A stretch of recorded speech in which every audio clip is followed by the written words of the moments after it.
성도의 인사 같이 나눕시다. 영혼이 잘 되고 범사가 형통하기를 축복합니다.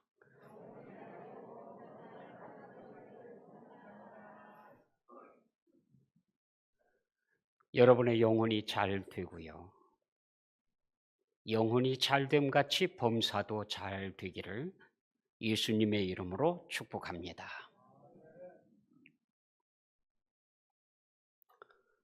삭개오라는 이름은 의인, 의로운 사람이라는 뜻입니다. 우리 부모님도 내가 의로운 사람, 의인으로 살기를 바라서 그렇게 이름을 지어주셨습니다. 나도 부모님의 기대에 어긋나지 않게 정말 의인이 되고 싶었습니다. 그래서 나름 열심히 공부했고 운동도 열심히 했습니다. 건강한 육체에 건강한 마음이 깃든다고 몸이 튼튼해야 정신도 건강할 거 아닙니까? 그런데 나에게 정말 싫은 약점이 하나 있었습니다. 다른 친구들에 비해 키가 유난히 작다는 겁니다. 그래서 어지간히도 놀림을 받았습니다.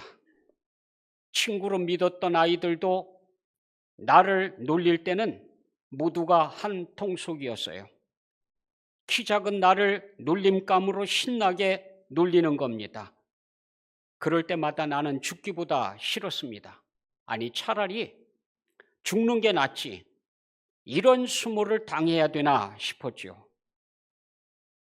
그런데 죽지도 못했습니다. 누군가 키가 큰다더라 하는 이야기만 들으면 안 먹어본 게 없고요. 안 해본 운동이 없습니다. 그런데 야속하게 키가 자라지 않는 거예요. 나는 점점 친구들하고 멀어졌고 혼자 보내는 시간이 많아졌습니다.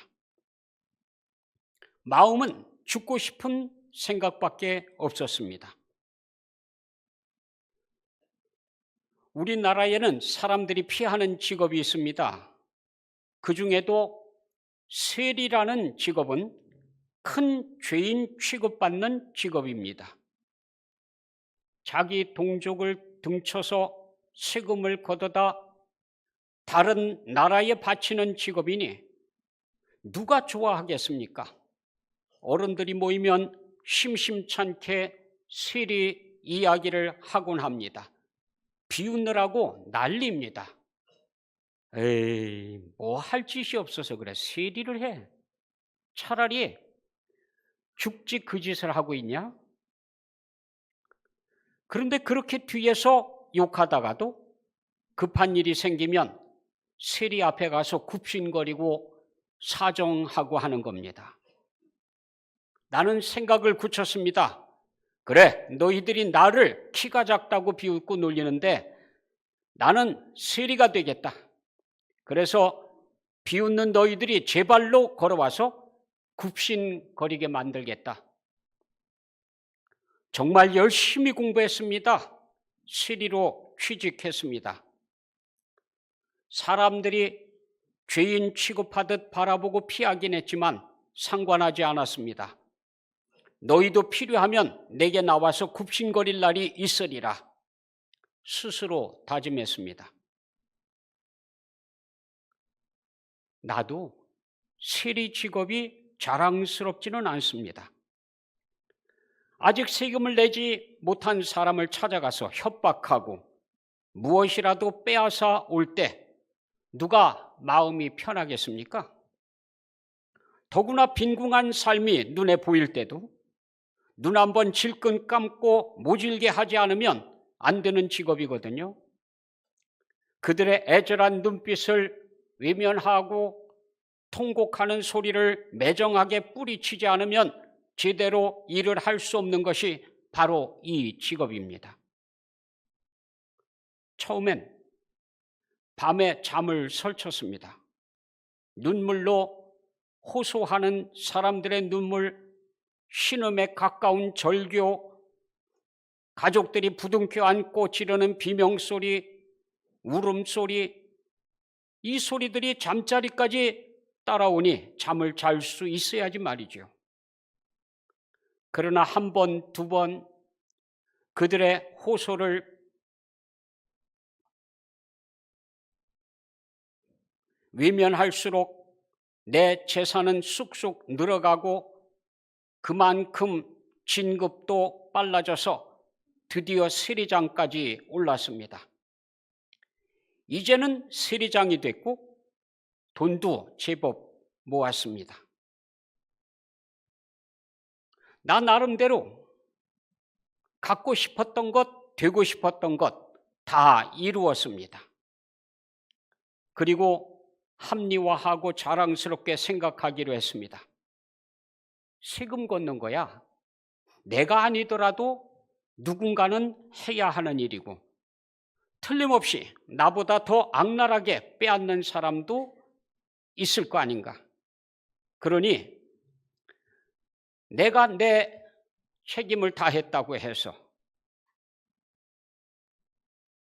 부와 지위를 가졌다고 누가 날 비난할 수 있을까? 이제 나를 무시하는 사람은 없습니다. 어느 거리에 나가든 사람들이 슬슬 피하기는 해도 대놓고 무시하는 사람들은 사라졌습니다. 힘도 생겼고 재산도 든든하고 모든 면에 성공했습니다. 세상의 잣대로 보면 틀림없이 성공했습니다. 그런데 왜 내 마음은 편하지가 않을까요? 그러던 어느 날 예수님 소문을 들었습니다. 죽은 자를 살렸답니다. 병든 자를 치유했다고 합니다. 뿐만 아니라 가난한 자들의 친구가 되어주신답니다. 그들과 식사를 하고 대화를 나누고 직접 용서해 주시기도 하고 정말 이상한 소문입니다. 더구나 제정신인 사람이라면 상종하지도 않는 죄인들, 예컨대 창녀들까지도 그의 친구가 되어주신답니다. 듣자 하니 그들과 식사도 같이 하신다고 합니다. 우리 사회에서는 식사를 같이 한다는 것은 가족처럼 생각한다는 뜻이고 상대가 무슨 죄를 저질렀더라도 용서한다는 의미입니다. 바리새인들은 그 소식만 들어도 흥분했고 율법을 조롱하는 처사라고 맹비난을 퍼부었습니다. 예수님의 제자들을 찾아가 항의했고 어떤 날은 직접 예수님께 항변했습니다. 그럼에도 불구하고 예수님은 결코 포기하지 않으셨습니다. 도대체 예수님은 어떤 분이시길래 다른 사람들이 다 피하는 사람들까지도 친구로 받아들이고 심지어는 식사를 같이 하시고 다른 사람도 아닌 바리새인들이 대놓고 항변하는데도 흐트러짐 없이 죄인들을 친구로 대하실 수 있을까요? 아니, 정치 지도자들조차도 바리새인들이 떠들기 시작하면 무시할 수 없는데 말입니다. 소문이 들려올수록 너무너무 궁금해지는 거였습니다. 그래, 기회가 된다면 한번 꼭 만나봤으면 좋겠다. 그분이라면 내 인생의 고민에 답을 주실지 몰라. 아니, 그런데 그분이 여기를 지나가신다고 하는 거예요. 세상에 하나님이 나의 소원을 들으신 거 아닌가요? 벌써부터 마음이 분주하고 가슴이 벌렁벌렁합니다. 그래, 이번에 예수님을 꼭 배워야지. 나는 진짜 예수님을 만나고 싶었습니다. 아니, 당당하게 예수님께 나아가 말을 걸고 싶었습니다. 내 진짜 고민을 털어놓고 조언을 듣고 싶었습니다. 마음으로는 몇 번이고 주님께 드릴 말씀을 연습하고 어떤 태도로 만날까 연습하지만 또 한편으로는 걱정이 앞서는 겁니다. 가만, 내가 예수님께 나가면 예수님께서 어떻게 나오실까? 어떤 세리들은 용납해 주셨다고 하지만 세리 장인 나까지 용납해 주실까? 아니지. 예수님이야 그렇다 치지만 사람들은 또 어떨까? 내가 예수님을 만나는 걸 용납해 줄까? 그럴 리 없겠지. 나 같은 건 예수님께서는 예수님 계시는 곳까지 가까이 가지도 못하고 말 거야. 생각만 해도 절망적입니다. 어쩌면 예수님 앞에서 나를 놀려대고 쑥덕거릴지도 모릅니다. 아, 어쩜 좋아. 꼭 보고 싶은데. 일어났다 앉았다를 반복하며 용기가 났다 사그라졌다를 반복합니다. 에이, 모르겠다. 비웃으려면 비웃으라지. 나는 이번에 예수님이 어떤 분인지 꼭 보고 말 테야. 그런데 사람들이 나에게 예수님을 만나라고 비켜줄 리가 없잖아. 그래, 먼 발치로라도 예수님을 한번 봤으면 좋겠다. 어떤 분이길래 죽은 자도 살리고 병든 자도 고치고 죄인들까지 용납하시고 식사를 같이 하시는 걸까? 얼굴이라도 볼 수 있으면, 아니 먼 발치로 용모라도 볼 수 있으면 참 좋겠다. 생각을 해보니 다른 사람들이 보기 싫어졌습니다. 그 잘난치 않은 놈들만 없으면 예수님을 직접 만나서 내 속마음을 다 털어놓을 수 있겠는데 자기들은 의인이고 나는 죄인이라고 흉보는 그 위선자들 때문에 예수님을 만나러 가는 길이 쉽지 않을 것 같습니다. 물론 대놓고 죄인이라고 손가락질하는 사람은 없고 대놓고 욕하는 사람은 없지만 눈치라는 게 있잖아요. 대부분 사람들이 자기를 피하는 걸 모르겠습니까? 사람들이 내가 지나가고 나면 뒤에서 손가락질하고 수군거리는 거 나라고 모르겠어요? 솔직히 말하면 그들이 나를 싫어하는 것보다 내가 그들 만나는 게 더 싫었습니다. 위선자들 같으니라고. 다 위선자들이야. 겉으로는 하나님의 사랑이 어쩌고 하면서 자기들만 옳다고 하고 다른 사람의 처지나 형편은 전혀 생각해 주지 않는 그런 위인들. 다른 사람들이 하는 일은 소름 끼쳐 하면서 자기들은 거룩한 폼만 잡고 회칠한 무덤 같은 놈들. 생각만 해도 소름 끼칩니다. 나도 그들만큼이나 그들 만나는 게 싫습니다. 그러니 예수님 만나는 걸 포기해야 할까요? 내 일생에 다시는 그런 기회가 오지 않을지도 모르는데요. 안 되죠.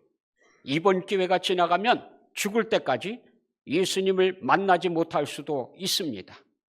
그래, 비웃을 테면 실컷 비웃어라. 이번만큼은 내가 양보하지 않겠다. 왜? 내가 너희 때문에 매번 양보해야 하니? 용기를 냈습니다. 몇 번이나 일어났다 주저앉았지만 이렇게 기회를 놓칠 수는 없습니다. 거기까지 생각에 미치자 벌떡 일어났습니다. 더 이상 사람들 눈치 보느라 망설일 시간이 없습니다. 아니나 다를까요? 예수님 지나가시는 길에 사람들이 인산인해를 모였습니다. 하긴 다른 사람들도 나처럼 예수님을 보고 싶은 거겠지요. 방법이 없네요. 이번에 예수님을 꼭 봐야 하는데 사람들이 어찌나 많이 모였는지 누가 나 같은 사람에게 자리를 양보해 주겠습니까? 내가 얼마나 망설이다 여기까지 왔는데 이렇게 포기할 수는 없죠. 나는 사람들이 어떻게 떠들어댈지 뻔히 알지만 까짓거 떠들 테만 떠들라죠. 뭐. 길가에 있는 돌 무화과 나무 위에 올라갔습니다. 몇백 년 전 우리 조상들이 심어놓은 돌 무화과 나무입니다. 가난한 사람들의 먹을거리로 심어놓았고 그동안 얼마나 많은 배고픈 사람들에게 양식을 제공했던 나무였습니다. 오랜 세월 동안 거기 서서 사람들의 신음소리, 눈물, 하소연을 묵묵히 들어온 산 증인이며 먹을 것이 부족한 가난한 사람들에게 아낌없이 먹거리를 제공해온 나무였습니다. 생각해보면 참 고마운 나무였지요. 나는 그 나무 위로 올라갔습니다. 너희들은 내가 키가 작다고 비웃겠지만 나는 이렇게 성공했고 돈도 벌었다. 이젠 내 힘으로 나무 위에 올라가 예수님 지나가시는 모습이라도 봐야겠다. 이젠 예수님을 봐야겠다는 생각밖에는 아무 생각도 들지 않습니다. 나무 위에서 예수님의 일행이 오는 것이 보였습니다. 사람들이 밀고 당기고 인산인해를 이루고 다가오는 모습이 참 인상적이었습니다. 조금만 더 가까이 예수님 얼굴이 보일 듯 말 듯 합니다. 나도 모르는 사이에 가슴이 뛰기 시작합니다. 그렇게 보고 싶었던 예수님을 이렇게 가까이에서 보게 되다니. 물론 쓱 지나가시겠지만 가까이서 본 것만도 어딥니까? 사람들이 시끌시끌 다가옵니다. 아이고 깜짝이야. 나는 나무 위에서 떨어질 뻔했습니다. 예수님이 가까이 오시더니 그리고 당연히 지나가실 거라 생각하고 있는 중인데 멈추어 서시더니 나무 위에 있는 나를 쳐다보시는 거예요. 그분의 얼굴을 분명히 볼 수 있었죠. 예수님의 눈과 마주쳤습니다. 아무 생각도 할 수 없었습니다. 그때 그분의 음성이 들려왔습니다. 삭개오야, 속히 내려오너라. 내가 오늘 네 집에 유하여야 하겠다. 아니, 예수님이 내 이름을 불렀어? 내 이름을 부르신 거야? 내 이름을 어떻게 하셨지? 순간에 별 생각이 다 스쳐 지나갑니다. 하지만 그러고 있을 시간이 없습니다. 나는 어떻게 내려왔는지도 모르게 급히 내려왔습니다. 그리고 예수님을 집으로 모시고 갔습니다. 사람들이 수군거리는 소리가 들려옵니다. 저가 죄인의 집에 유하러 들어갔어. 나는 얼굴이 후끈했습니다. 걱정이 되어 예수님을 바라보았죠. 그분께서는 미소를 띠고 나를 바라보셨습니다.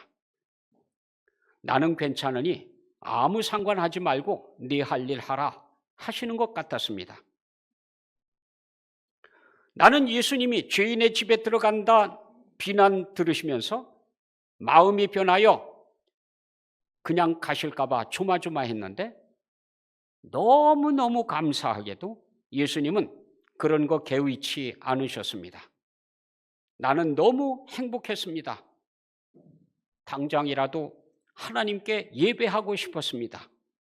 하나님을 큰 소리로 찬양하고 싶었습니다. 세상에 이게 가능하긴 합니까? 꼭 보고 싶었던 예수님이 그냥 만나주신 것만으로도 만족한데 아니 우리 집에 찾아오신 거예요. 거기다 그 예수님이 내 이름을 불러주셨잖아요. 삭개오야, 속히 내려오너라. 내가 오늘 내 집에 유하여야 하겠다. 삭개오, 의로운 사람, 얼마만인지 모릅니다. 그 이름을 듣는 것이.